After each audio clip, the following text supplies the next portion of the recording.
Aprovecho para informar y agradecer a todas las autoridades, a maestros, a padres de familia, porque se entregaron los libros, pues están en las escuelas ya distribuyéndose los libros en 30 estados. Solo dos no entregaron libros, dos estados, Chihuahua y Coahuila, porque la gobernadora de Chihuahua y el gobernador de Coahuila presentaron controversias constitucionales y un ministro que está bien asociado con potentados, decidió resolver que no se distribuyeran los libros mediante un amparo, una suspensión.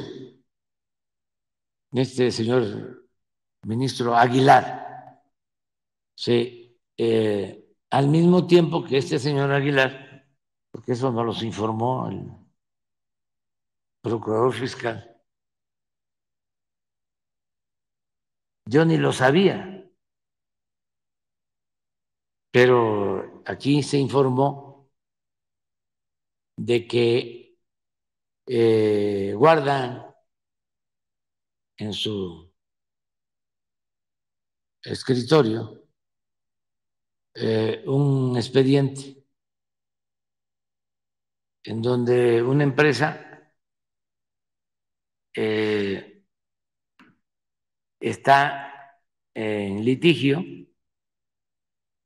porque no quieren pagar 25,000 millones de pesos de impuestos. Y este ministro, que tardó 3 días, así,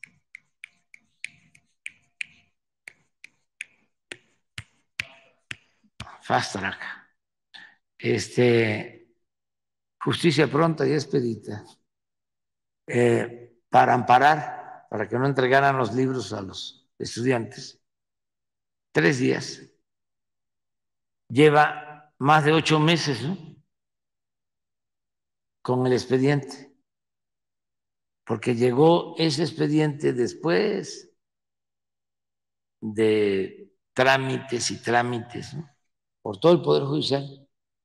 Llegó a la Corte y cuando llega, así como llegaron las controversias, le llegaron a la presidenta las controversias de Chihuahua y de Coahuila, y la presidenta decide entregarle el caso al ministro Aguilar.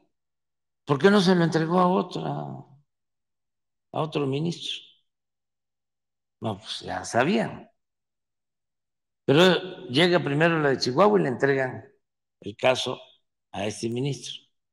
Llega la controversia de Coahuila y al mismo ministro.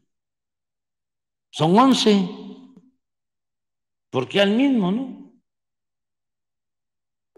Bueno, entonces, cuando llega el expediente de los impuestos, ese ministro pues se entera, sabía, y lo solicita que le entreguen a él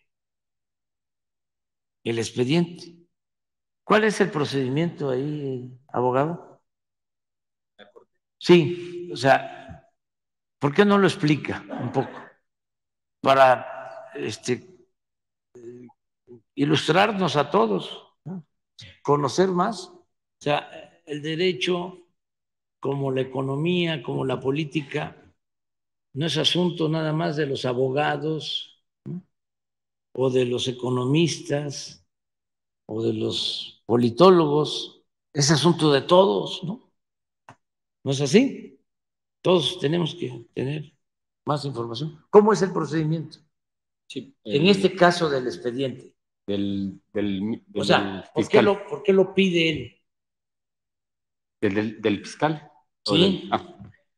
Ok, en el caso... es el ministro. Sí, sí, en la Suprema Corte de Justicia de la Nación llega este expediente, lo promueve la persona que está impugnando la resolución de la autoridad fiscal, llega a la Suprema Corte de Justicia de la Nación y ahí los ministros reciben este expediente y al recibirlo tienen que analizar cuál es la situación o cuál es la petición del promovente.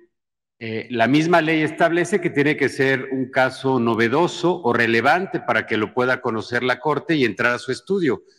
Porque recordemos que hay miles, hay cientos de juzgados, cientos de jueces y magistrados, y la Corte no podría conocer de todos estos casos en última instancia. Entonces, la ley dice que tiene que ser selectiva, y este criterio selectivo no es al azar, no es si quieren o no, sino que tiene que tener elementos de que sea novedoso o que sea relevante para la impartición de justicia, como lo vemos aquí en este esquema. Una vez que la Corte lo recibe, se presenta ante los ministros y si alguno desea conocer el asunto, puede solicitar que le sea turnado, pero podrían rechazar también conocer del asunto, por lo mismo, porque no es ni novedoso ni es relevante. Lo que consideramos nosotros debió ocurrir es que al no ser novedoso ni relevante tenía que haberse rechazado y regresar al tribunal colegiado para que éste emitiera la sentencia definitiva y se constituyera en una cosa juzgada. Y al ser cosa juzgada, ya tenía la autoridad la facultad de ejercer el cobro por los mecanismos que se consideran incluso coactivamente. Pero en este caso, señor presidente, compañeros, el ministro decide solicitar, se le turne este primer asunto para analizarlo y hacer un proyecto a sus pares. Recordemos que pudieron haberlo rechazado desde ese momento y regresar al colegiado, pero lo solicita y está obligado por ley en 15 días a presentar un proyecto. No lo hizo en los 15 días que marca la ley. Meses después presentó un proyecto mismo que retiró. Esto no se informó, señor presidente, en la mañanera pasada, pero presentó un proyecto, lo enlistó, en el que originalmente, si mal no recuerdo, rechazaba el recurso y lo regresaba al colegiado, pero lo bajó. Y después ingresaron 2 recursos más, tampoco se ahondó en ello en la mañanera pasada, y también solicitó el turno de estos 2. Suman 3 asuntos que están en la ponencia del ministro, pero el que originalmente motivó y el que tiene estos 8 meses, desde que le fue asignado, pues es este que abordamos en la mañanera, señor presidente. Aprendimos, ¿no? Siempre se aprende, siempre. Entonces, ojalá y resuelva en un sentido o en otro, pero que no guarde ahí el expediente. No le estamos diciendo que también no se debe de malinterpretar de que resuelva a favor, no, a favor de la hacienda pública, no, que resuelva de conformidad con la ley y con apego a la justicia. Eso es lo que le estamos pidiendo. Es llevar a la práctica lo que decían los buenos abogados de la época liberal. Al margen de la ley, nada. Por encima de la ley, nadie. Y esto aplica para todos. Por eso, si los vigilantes de que se cumpla la Constitución la violan, ¿qué está pasando?